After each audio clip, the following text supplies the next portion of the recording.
அம்மா சாமி கும்பிடுறேன். அவங்க கூட இது பண்ண வேண்டாம், நீ சாமி கும்பிடு. மம்மா சாமி கும்பிடுறாங்க பாரு மம்மா.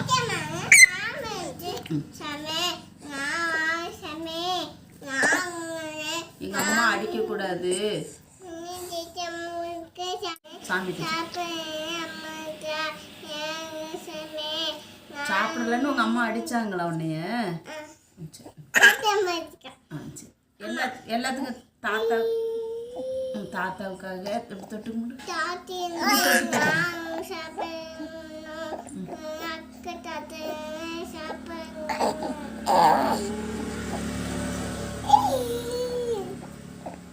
யாருக்கெல்லாம் வேண்டுவா? யாருக்கெல்லாம் வேண்டுவா? கெஸ்வின் அம்மா மம்மாவுக்கு வேண்டி எல்லாருக்கும் வேண்டி எல்லார் பேரும் சொல்ல. தாத்தா, பாப்பா, அக்கா,